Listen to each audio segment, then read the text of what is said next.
to bring in staff. They were very innovative in some of this. One of the difficulties, however, is that in an outbreak of this magnitude, you actually need staff that have skills. And I'm not entirely talking just about care skills. So some of the augmentation that happened around housekeeping, although it was a very good idea, housekeeping in a COVID situation requires a high level of knowledge and skills, and also a high level of understanding personal protective equipment. So, it's one of those, it was a good idea. Having unskilled folks, I think, is quite difficult. There was not enough infection control presence on site during the outbreak. And one of the things that the families certainly spoke to me about was inconsistent communication. So it's not that there wasn't communication, but it wasn't consistent, and they weren't entirely sure what to expect. So I developed 17 recommendations in the report, and I'm going to go over them briefly. 6 were specifically applied to the Maples long-term care home. The first recommendation was to revise their pandemic plan that takes into consideration some of the things that I've already mentioned in terms of skilling up staff when they come in, being very clear about the leadership on site when there's an outbreak, and also the piece about clinical guidelines. As I said, they had a lot of guidelines around prevention control, not as many around if you get into a situation like this, what are the care requirements? What are the vital things that need to be done? And that includes things like pulling back on some of the non-vital medications so that staff are very clear where they should be focusing. The third recommendation was to Rivera is that when they have an outbreak, they need to deploy additional resources from Rivera on site at the beginning of an outbreak and until stabilization. And those can be in the form of extra leadership positions, extra physician support, but there needs to be more people there that are actually part of the outbreak. The fourth recommendation is to ensure that regular on-site physician rounds occur immediately once an outbreak has occurred. There was a bit of a delay in that, and I think that physician on site would have actually helped the staff set some of those care priorities. The fifth recommendation tracks back to what I said about housekeeping, is that housekeeping is a critical essential service. It is not something you can just learn to do. And so enhancing housekeeping during something like this is vitally important, and making sure they're properly educated in terms of enhancing cleaning activities. The sixth recommendation goes back to what I mentioned about communication, the notion of consistent communication with families and being clear with families what they can expect, how often they can expect to hear from the facility, and what type of information can they expect to have. 2 recommendations apply at the regional level. Again, ask them and strongly suggest they revise their pandemic plan so that there are adequate supports for personal care homes. Because in the case of Maples, with so many staff going off, they needed additional help from WRHA on site. The other part around that is the communication and decision-making, roles between the tables. You have provincial planning, you have local planning, and then you have regional planning. So one of the strong suggestions was to streamline that planning so that everybody knows who's responsible for what. And in the case of personal care homes, they know who to go to. And I know some of that work has actually also happened. The purchase service agreement that exists between WRH and Maples and the other care homes also, I suggest, it needs to be looked at with more of a focus on a situation like this in terms of what are the care expectations during an outbreak. In terms of the incident command, we talked about simplifying that. I also recommended that there's a coordination of materials. So again, a lot of work went into directives, a lot of work went into guidance documents. If you're a small facility and you have just a certain amount of bandwidth, it's hard to keep track of all of those. And I think when planning is done in different subsets, sometimes the coordination doesn't occur as you would want it to. The one strong recommendation to Manitoba Health and seniors was to have a province-wide healthcare system response to pandemic. So what happens, for example, in Brandon should actually have a similar response to what happened at the Maples, and that it's a Manitoba-wide response, because these outbreaks, as you've seen in your own province, can just take off. Then I made 6 general recommendations that fall a little bit outside the scope of the Maples review, but certainly fit very much into seniors' care. So the first one is to ensure that long-term care is an integral part of the continuum care. So it sits, my observation is it sits a little bit outside of the rest of the planning. And so it needs to be part of the planning because it is integral to acute care services, home and community services. That there be a clear system for deployment of infection prevention and control clinical resources. They are at a high premium in this entire country. So to actually focus on where best to apply those, particularly in an outbreak situation, has to be done across the system. It can't be done facility by facility. The next one talks to the workforce. We've talked already about the staffing issues. I understand that there's been some good work done on a robust personal care home workforce plan, and I guess my strong suggestion is not only to continue that work, but to implement the work that's happened. Part of the, I think, plight of long-term care through COVID that we've all learned in this country is funding. So I'm strongly suggesting reviewing the funding for personal care homes in Manitoba to ensure that they actually are meeting the needs of this increasingly complex and vulnerable population. Licensing has a very strong role on personal care homes. And again, my observation and recommendation is to review and streamline some of those standards to make sure that the care standards are front and center. The last 2 recommendations speak to restoring the trust with families. Certainly I heard very clearly from many families that their trust had been eroded at Maples, and I think that the staff there are working very hard to restore that trust. And likewise, I needed to mention the enormous toll this has also had on staff. They have worked not only enormously hard from a physical point of view, but emotionally it's been very difficult. Unlike in hospitals, in residential care, these are their families. They care for these people. So they have experienced enormous loss, and I know there's work underway to actually help them move through this to a better future. But I cannot underestimate the toll it's taken on individuals. So now, Minister, I'll turn it back over to you. Thank you very much, Dr. Stefanson. And I want all Manitobans to know that we take these recommendations very seriously. And we did not wait for the final report in order to start taking action in these areas. Work has already begun on many of the recommendations at the site and at the regional level as well. Efforts have already been made by Health Incident Command to improve the pandemic response. This includes changing how the planning and operations tables connect to each other and to the long-term care sector as part of the province's overall pandemic response. Work has been done to further strengthen infection prevention and control practices.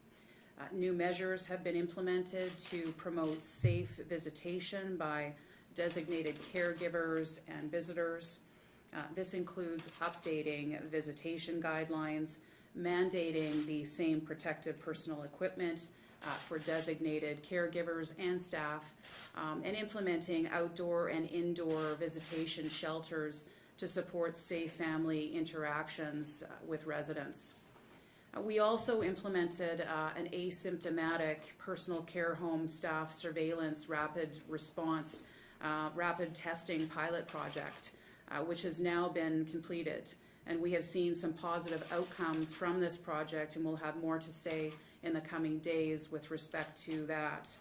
Work has also been done to develop new staffing strategies, including looking at opportunities to redeploy community and continuing care resources to support staffing stabilization in sites with high needs due to the outbreaks. So despite efforts that have already been taken, we of course recognize that there is still more work that needs to be done. and we're committed to implementing all recommendations within this report. I've directed the department to assemble an implementation team. This team will put together a plan to implement all 17 of Dr. Stevenson's recommendations. That plan will be released publicly within 30 days, and the team will provide status updates every 90 days also, which will be public as well, be made public as well. The implementation team will also inform ongoing work to modernize and expand the continuum of care for seniors, including home care, supportive housing, and supports for personal care homes. This work is key to ensuring a range of supports are available for seniors when and where they are needed. This includes looking at options such as enhanced supports for caregivers, expanding self and family managed care options, and building supportive housing capacity as well. Some of this work is already underway as part of Manitoba Health's modernization and Manitoba's clinical and preventive services plan. As plans are finalized, we will be able to share more of the details with respect to those areas. We also know that there is work to do to upgrade our personal care home facilities to provide better care for residents. Many facilities are older and some still have multiple residents in the same room. This has been an ongoing problem for decades and has become even more apparent during the COVID-19 pandemic. That's why our government is calling on the federal government to take action to support some of our most vulnerable citizens, especially now after the COVID-19 pandemic has led to tragedies like the one that occurred at Maples in the long-term care facilities across the country. Their support is needed in the long-term care and to ensure seniors have access to the quality services that they need, want, and deserve. We want the federal government to work with us to increase funding under the Canada Health Transfer and develop long-term funding agreements to support seniors' care across the province. I want to in particular thank Dr. Stefanson for her time, her hard work, and her insights into how we can do better as we move forward together. We will work with our regional partners to implement these recommendations, and we will continue to build stronger, safer supports for seniors across the continuum of care. Once again, I want to extend my heartfelt condolences to the residents, the families, and the staff of the Maples Long-Term Care Home, as well as many thanks to all those who made invaluable contributions to Dr. Stevenson's report. And now, before we open the line for questions, I'm going to turn it over to Gina Trinidad, Chief Health Operations Officer at the WRHA, to make a few comments. Gina? Yes, sir. Thank you very much, Dr. Stefanson. Good afternoon. I'd like to begin by sharing with families of personal care home residents, particularly those who have lost loved ones to COVID-19, just how deeply and sincerely myself and all healthcare employees within our long-term care sector have grieved the loss of personal care home residents who contracted the virus. To all of you, we are deeply sorry for your loss. Staff at personal care homes, including redeployed staff, continue every day to step up and tirelessly ensure the care and safety of residents despite this unprecedented and difficult situation. They have been understandably tired and worried at times, yet they continue to persevere, and we would like to extend our sincere gratitude for all of their efforts. I also want to thank the Minister, Dr. Stefanson, for all their work and support to help us investigate the situation at Maples with the goal of helping us, staff members, and family members understand what happened. It is important to note that we did not wait on the outcome of Dr. Stevenson's report to take action. From the night of November 6th, we were on site at Maples, identifying and implementing actions immediately, reinforcing not only existing site resources, but the resources and supports available to all personal care homes. Staff and management teams in Winnipeg's personal care homes and long-term care facilities and the leadership of our long-term care program continue every single day to consider best practices and implement measures according to clinical experts and established protocols. We are employing every feasible tool at our disposal to ensure outbreaks can be mitigated and controlled to the best of everyone's ability, and have continuously and diligently do so to date. One of the key actions was to place WRHA clinical leads in Winnipeg personal care homes with the greatest need to provide that on-site, real-time oversight, the guidance and support. These site leads work with management at all personal care home facilities in an outbreak situation to provide oversight and guidance. Any issues or concerns are communicated to the WRHA's long-term care program leadership regarding concerns or questions around resident care, staffing resources, infection prevention and control practices, and family communication. The WRHA clinical leads are now all assisting personal care homes with vaccine clinics and post-outbreak recovery planning. An important action was to redeploy many WRHA staff members to assist personal care homes with their urgent staffing needs, largely from the community health services sector and also from our acute care sector. We have filled more than 2,000 personal care home shifts in this manner over the past few months. We also worked to establish a central staffing model for personal care homes. This strategy has improved staffing supports, particularly on the evenings and nights and weekends. Working with the provincial recruitment and redeployment team, we have deployed uncertified healthcare aides, both those enrolled in the new Red River College training program and those not requiring the training, such as those who are internationally trained or students in health sciences faculties, to support the staffing needs in personal care homes. We have also moved to make WRHA's community intravenous program team available to personal care homes to provide resident hydration, and have provided close to 600 hydrations on site across Winnipeg personal care homes.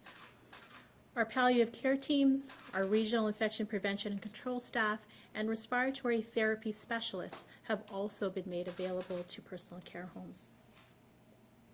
We have worked also very closely with the Canadian Red Cross to arrange for infection prevention and control assessments and support around that effort. We've also been working with the Red Cross around support aid deployment to several personal care homes in the Winnipeg region. We ensured that there was regular physician coverage and medical monitoring of all residents, coverage which continues to be provided on site and virtually at our priority sites.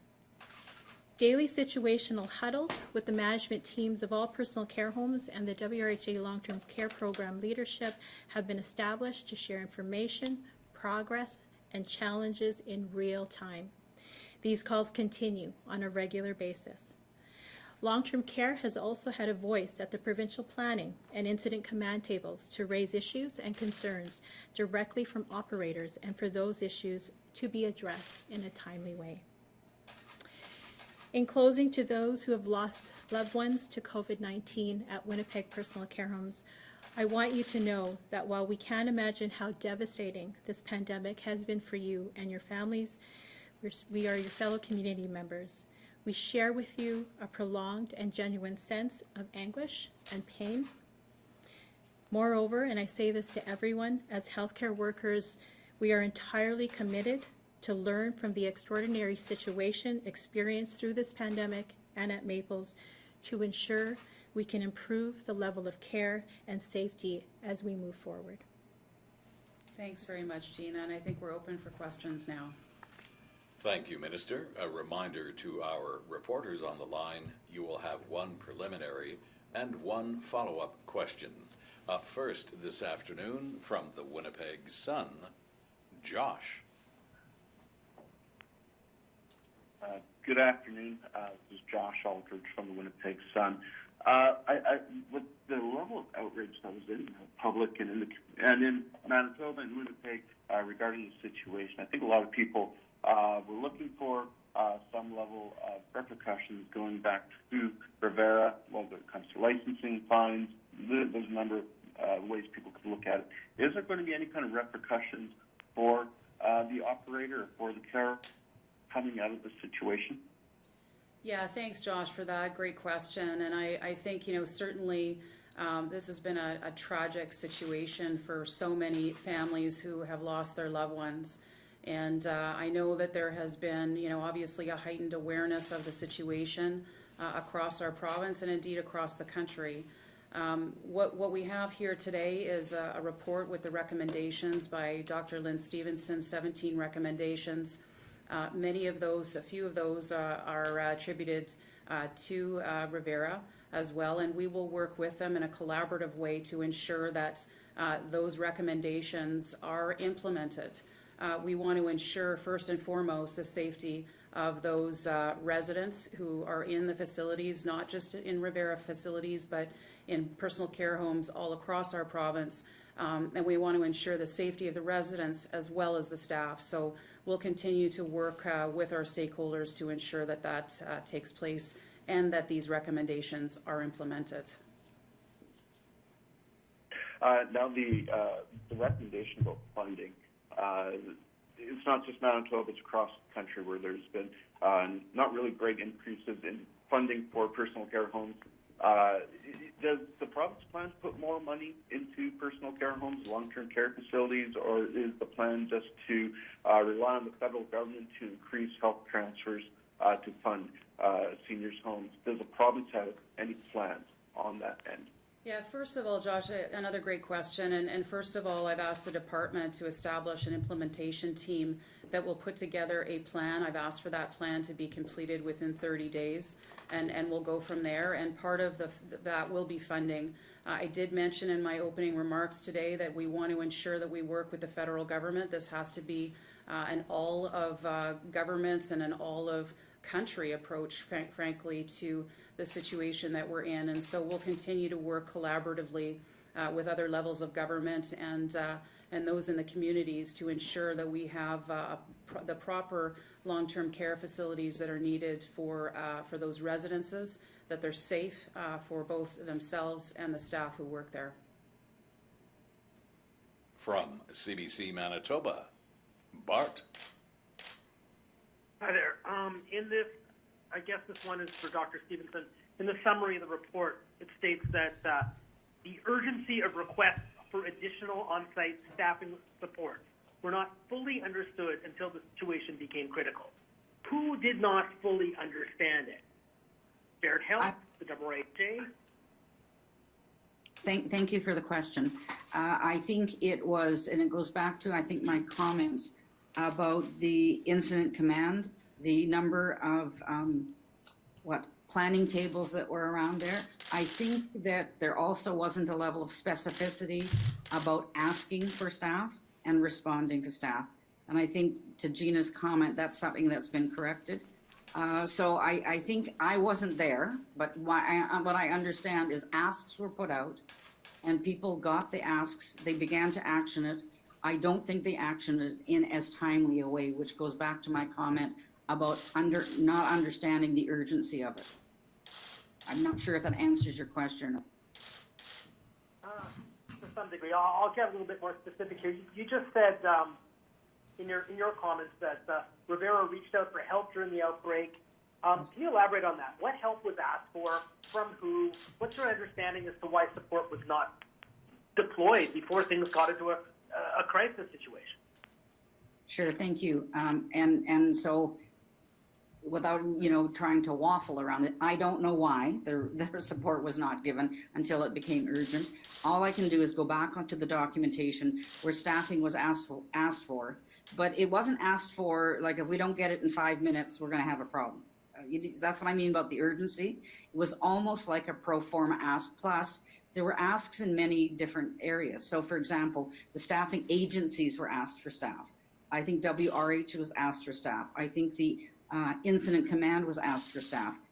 All of that sort of piles on and all of a sudden it becomes urgent. I think that's the other point that I also need to make is it's not as if the staffing over time got shorter. This was fairly precipitous. As once you do the testing and once people test positive or have to await their test, they have to go off. So you have more than 2 or 3, you have 10, 15 people going off at one time. And then trying to replace that staff and they did not have the mechanisms in place that Gina just described 5 or 10 minutes ago about redeployment immediately. So that's part of the lesson. Thanks for that. Thank you for that. From the Canadian Press, Kelly. Hello, thank you for your time. We obviously just received the report, so it's difficult to go through 74 pages right now. So can you give us a little bit more detail, going off Bart's question, of when it was known by Rivera that staffing levels were critical, and then when that was actually communicated to other agencies in a way that would provide more staffing levels? Sure, and Gina may want to jump in on this because she would have been the recipient of some of the information. So in the report, you'll see a timeline. In your staffing patterns. Mentioned in the last response is the staffing is fine, and then it is immediately not fine. And I know that's hard for people to grasp, but that's, if you look at the major outbreaks in this country, that's exactly what the phenomena has been, is the precipitous, significant loss of staff. And so I believe that WRHA and the Incident Command it was being highlighted to them there were going to be staffing problems. What I don't know is what was understood around those staffing problems and when they became urgent, because they become urgent very quickly. And I think that's one of the things we've learned in this country, is that it becomes urgent without a whole lot of warning.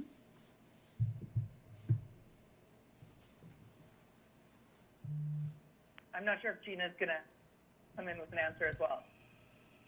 Yeah, so certainly when we look at the situation at Maples at the beginning of their outbreak, and then as they progressed during that outbreak, there were certainly internal on-site type of resources that they tried to activate within their own control. Things like, accessing agencies, using general workers. They've at one point also had security guards that they also trained. So there were mechanisms internally within the site that they did activate. Provincially and regionally, we did not have the staffing pool that we do have now. And shortly after that, the situation at Maples, and we've worked very hard with our union partners to be able to, again, as I said earlier, redeploy staff from other areas in the health sector, whether that might be community health services or acute care services, to fill some of those staffing needs within personal care homes who are struggling with staffing. So we did not have that mechanism at that time when Maples, their situation escalated and their resources. We have that mechanism now, and we will continue to have that mechanism as long as personal care homes have the needs for staffing ongoing. And we're also going to be prepared in the event that, a situation like this happens again, or a potential other wave, to be able to have that mechanism trigger very quickly to respond to staffing needs in personal care homes. And once again, it might be in the report, I haven't had time to look. Did the report find any kind of justification for how Rivera provided WRHA with the wrong numbers about staffing prior and during the last-minute press conference that we had a few months ago when this became public due to a Reddit post? So it's Lynn, I can't respond to that. I wasn't aware that wrong numbers have been given around that. So I'm sorry, it's not part of the report, if that's what you're asking. From CTV Winnipeg, Josh. Hi, Dr. Stevenson. Josh Crabb from CTV Winnipeg. The report makes mention of an unannounced visit November 2nd, which I think we previously knew about. So 4 days before the multiple ambulances had to be dispatched to the care home. We also know from briefing notes that were obtained through a FIPA that the WRHA said that just 4 days before this incident, staffing was fine. Did your report look into that sort of discrepancy at all? Like, just 4 days before this incident, it seemed like everything was fine. How does that get explained? Yeah, thanks, Josh. I don't explain how that discrepancy gets, what I explain is what was found on the November the 2nd in terms of that, and then the sequence of events after that. So I would say to you that the report that I read from November 2nd began to foreshadow there was going to be staffing issues. And I've certainly seen the report, I've seen the response from WRHA, and then I think this gets into this discrepancy of interpretation of that. When I looked at it, I only looked at those documents and didn't get into what people thought of them. So to me, looking, because if you're looking, you see things, I would have said that November the 2nd, unannounced, foreshadowed there were going to be staffing issues. I'm not sure that it foreshadowed it was going to be these critical staffing issues.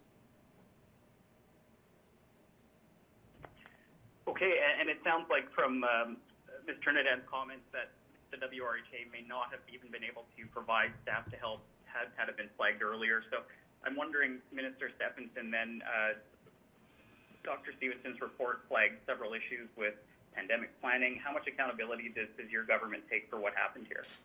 Yeah, no, good point. And I think what we need to do is move forward here. I want to thank Stevenson for her report. We are committed to implementing the 17 recommendations within the report. The implementation team will come up with a plan within 30 days, and we will ensure that all of those recommendations are implemented. From CityNews, Mark. Hi there. Just trying to maybe understand some of the things that were said here for the audience. I know when we got into the explanations of the review, we said care was more than reasonable, quality metrics were met. Later, a paramedic described it as a nightmare scenario, and here we called it a tragedy. I'm just like, how do we make sense of that juxtaposition to the audience trying to follow this? Sure, maybe Minister, I'll take that so my comments about the quality metrics was to look at Maples before COVID, before an outbreak, because the impression that I had, frankly, reading some of the media report, is it really wasn't a good place to begin with. That would not have been my findings. So to level set, before this happened, the quality metrics that I would expect to see in a personal care home were all materially met by Maples. Then we move into what happened then during the outbreak. And those are two separate things, but it's important for you folks to understand that before this, it would not have been a care home that people would have said, is terrible or the care is bad. And I certainly had that very much validated by the families that I talked to. So does that clear it up a bit? Yes, thank you. I guess then for the families that you did talk to as well, who maybe did lose somebody during the outbreak and put their trust in this personal care home to take care of their loved one, do you feel that everything was done the way it needed to be for them, or they failed in some sense? Well, I think the minister has responded to that. I think what the report says and what the minister said and Gina said is that this would not be the way they wanted things to roll out. So I would say that there were things that could have been done better, and the report is very clear about that, which is why my understanding, Minister, is that all the recommendations have already been started, and Gina has mentioned that, and are going to be worked on. So maybe I'll turn it over to you, Minister. Yeah, absolutely. And I will just say as well that it was very important for me as a fairly new minister here to have an opportunity to share these recommendations with the families this morning. So I did meet with the families. We did meet with the staff as well. It was very important that they heard from Dr. Stevenson about what the recommendations are. And I just want to thank them for taking the time to meet with me today. It was very important that we had that opportunity. And as we continue to go forward, we will commit to, again, we will put a plan in place. The implementation team will put a plan in place, and we'll ensure that that all 17 recommendations will be implemented. From the Winnipeg Free Press, Danielle. Hi, good afternoon. Dr. Stevenson, my first question is for you. So you spoke a little bit in your introductory comments about a recommendation to streamline planning so that all the relevant government groups know who is responsible for what and when. So I'm wondering if you found that delay by the Winnipeg Regional Health Authority to make an on-site visit to Maples and to provide direct oversight on its operations, early in this COVID outbreak led to excess infections and deaths among residents? Great question. I wouldn't have an answer to that. I think part of the trajectory of this disease is that, on November the 6th, when, the paramedics, you have to back that up almost 14 days. So 14 days before that, when people were first becoming infected, you didn't see this precipitous loss of staffing. So a lot of this comes down to staffing. Would it have been helpful to have more people on site? Yes, it likely would have been. Would that have prevented, I think what you're getting at, the deaths? I can't say. I think part of the review of the deaths is part of what I understand, Gina, is the critical incident review. And I believe they will actually be looking at that on a more detailed level. I didn't look at it from that level of detail. Gina, do you maybe want to comment on that as well? Sure. So we do have our critical incident review that is being led by our quality and patient safety team within the WRHA, who is reviewing every single death that occurred at personal care homes, including Maples. And we are going through that particular review right now and reaching out and connecting with families to share our findings around that. The critical incident review process is privileged and confidential under legislation. And so we will certainly be continuing to work with families and reach out with them to share the specific findings related to their loved one's care through that process. Okay, thank you. And Minister Stefanson, I'd like to follow up on Josh's question. Does your government accept any responsibility for the tragedy that has occurred at Maples Personal Care Home, and to ensure the care home operators had the resources that they needed to be able to look after the residents with COVID-19 and, appropriately manage this outbreak at the outset? Yeah, again, I had the opportunity to meet with the families this morning, and certainly what they have gone through is absolutely tragic, and we have certainly apologized to them for what has transpired. I think what's very important here is that we learn from mistakes that are made and how we can make things better and safer for both the residents as well as the staff who work in those homes. And so, again, we're committed to ensuring that all of those 17 recommendations will be implemented. From Global News, Brittany. Good afternoon, Brittany from Global News. I guess, Minister Stefanson, this is likely for you. What is the timeline and the cost to implement all 17 of these recommendations? Yeah, good question, Brittany. As I mentioned, the implementation team will put together a plan. We're expecting that back within 30 days. And from there, we'll see what the recommendation is in terms of the time frame to be able to implement these. Some of these are shorter term, which we've already heard today that some of these recommendations have already been started to be implemented. And of course, we'll continue to report back to the public every 90 days as to how we're progressing with respect to implementing all of the 17 recommendations. Thank you. My next question would likely be for each of you. We had heard about critical staffing levels or understaffing at Maples at the time of this, but when actually digging deeper into this, was there anything that came out that was very surprising to each of you throughout this recommendation and this report? I don't know if we want to, Lynn, do you want to start, or? No, actually, I don't, and I'm pausing a bit because sadly, I don't think there was anything surprising in this. I think the circumstances are always different in all care homes. I do think it points to, and I think the minister's already talked about it, is the need to have a system-wide oversight to all of this so that all parts of the system respond when there's a crisis like this. And I think that's a learning, again, in the country around how you respond to things like this. And then I think the other piece, probably folks, is how fast this can take off. It is a little bit like a bushfire. Once it starts going, it really grabs hold. And I think that's another really important lesson, but not entirely surprising. Yeah, to Lynn's point, for me, I think there was nothing really surprising around the recommendations from Dr. Stevenson's report.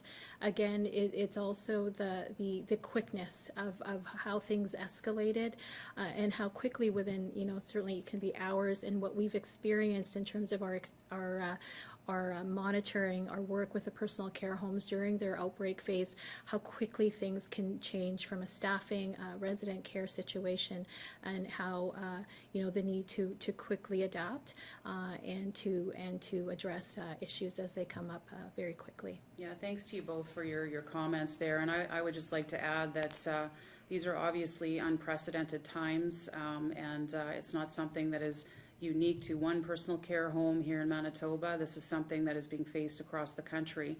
I think what's important moving forward is that we learn from some of the challenges.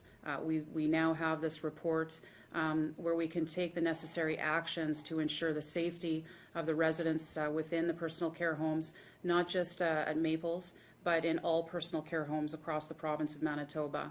And so that's why we will commit to implementing these recommendations so that will provide the safety of all residences in personal care homes right across the province, as well as the staff who look after them. From the Brandon Sun, Michelle.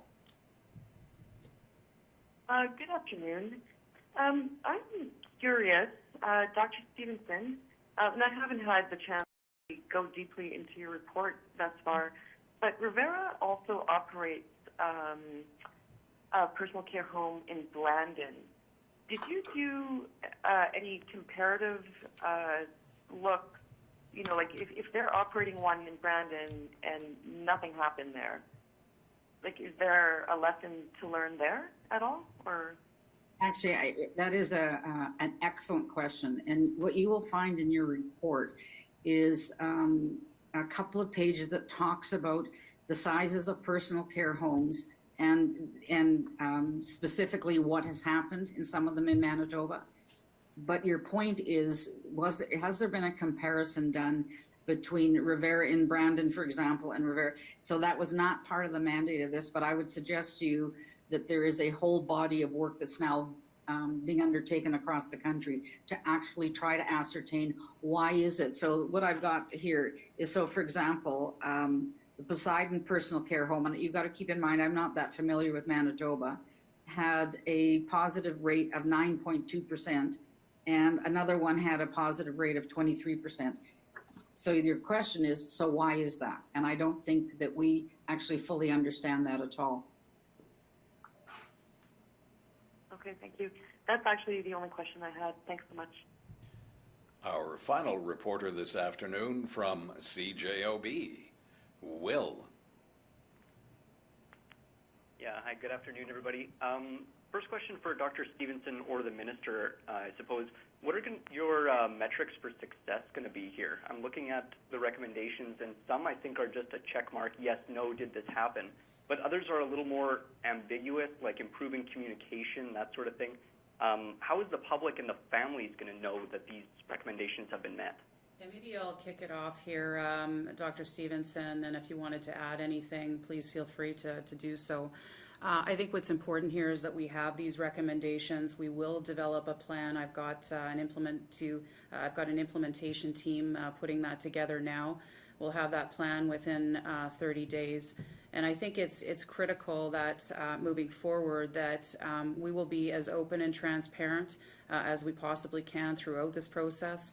So that plan will be made public in 30 days, as well as we will continue to have regular reporting that will be available to the public, whether it's 60 days, 90 days, at a time. I'll wait for the recommendation of the implementation team as to what that will look like.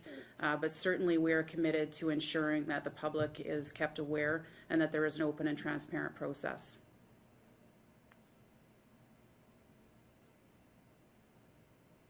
Okay, thank you. Final question for Dr. Stefanson. In what capacity were the families involved in your review? I know you mentioned there were some questions about the level of communication between them and Maples, but was there any other sort of input? Yes, actually. So I had 3 telefocus groups, if to put it not fine. And I talked to, I think it was 38 families over 3 consecutive focus groups. And the discussion went something like, what was Maples like before COVID? And that goes back to the quality metrics. What were was your understanding through the first phase of COVID, and then what happened during the outbreak? And that's where the recommendation about inconsistency in communication. So there wasn't a unified voice on whether it was good or not good, whether the staffing was okay or not okay. Keeping in mind, during the outbreak, 90% of these families were not allowed to visit. So a lot of their perceptions and experiences of what they read in the newspaper or when they could get a hold of people. So going back to the last question about what I think is a metric around communication would be right back to the families. So what is reasonable communication during a situation like this?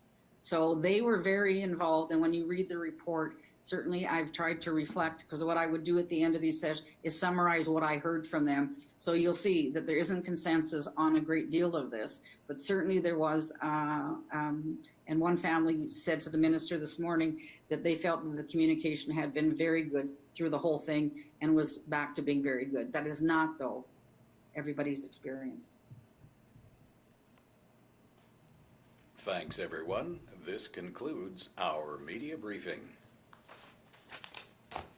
Thanks, Lynn.